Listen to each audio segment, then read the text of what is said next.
Hello guys, hello बच्चों। आज हम लोग बात करने वाले हैं क्लास 11 के एक और हिस्ट्री के चैप्टर के बारे में जिसका नाम है डिस्प्लेसिंग इंडिजीनियस पीपल। तो डिस्प्लेसिंग मतलब होता है हटाना, इंडिजीनियस मतलब होता है, इंडिजीनियस पीपल मतलब होता है अगर मान चलिए कि ये मेरा घर है जहाँ पे मैं पैदा हुआ हूँ, तो ये मेरा इंडिजीनियस घर हो जाएगा। तो अगर कोई अगला बंदा आता है और मुझे धक्के मार के निकाल देता है तो फिर वो क्या हो जाएगा, वो मुझे डिस्प्लेस कर देगा और ये चैप्टर का नाम बन जाएगा डिस्प्लेसिंग इंडिजीनियस पीपल। तो भैया आई थिंक समझ में आ गया होगा कैसे कैसे भैया के एक कॉन्टिनेंट के ऊपर, एक कॉन्टिनेंट के ऊपर कुछ लोग रहते थे, उनको अमेरिकन्स ने या फिर कहीं यूरोपियंस ने कैसे उन्हें भगा दिया वहां से और खुद वहां पे रहने लगे। इस चैप्टर में हम लोग वही उन्हीं के बारे में डील बात करने वाले हैं। तो यहाँ पे हम लोग पर्टिकुलरली बात करेंगे दो कॉन्टिनेंट के बारे में, ऑस्ट्रेलिया के बारे में और नॉर्थ अमेरिका के बारे में।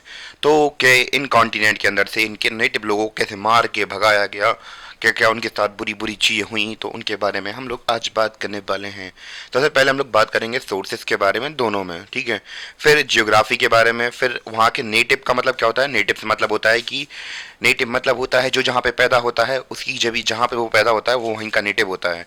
तो जो नेटिव थे तो उनका एनकाउंटर कैसे हुआ यूरोपियंस के साथ, यानी कि जो विदेशी आदमी थे, अंग्रेजी आदमी थे, तो उनके साथ कैसे उनका सामना हुआ, कैसे उन्होंने डील की। शायद मैं जब छोटा था मुझे ध्यान है मैंने उनके ऊपर एक रील देखी थी, तो एक बार डिस्कशन चल रहा था किसके बीच में, एक नेटिव पीपल के बीच में, एक अमेरिकन पीपल के बीच में।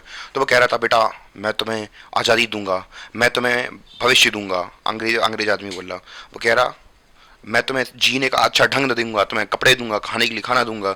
तो जो अब नेटिव पीपल होता है वो क्या कहता, मेरे पास तो ये सब है पहले से, तो मैं तुम्हें अपनी ज़मीन क्यों दूँ।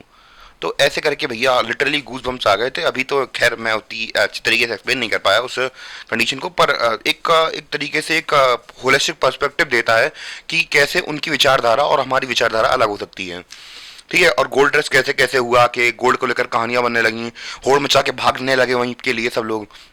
फिर कंक्लूजन देखेंगे और सेम है ऑस्ट्रेलिया के साथ भी देखेंगे, उनकी ज्योग्राफी देखेंगे, नेटिव पीपल देखेंगे, फिर कंक्लूजन देखेंगे। तो एक होलिस्टिक पर्सपेक्टिव में हमें एक आइडिया लग जाता है कि हम लोग अपने चैप्टर को कैसे करने वाले हैं, ये आइडिया हमें पहले ही मिल जाता है।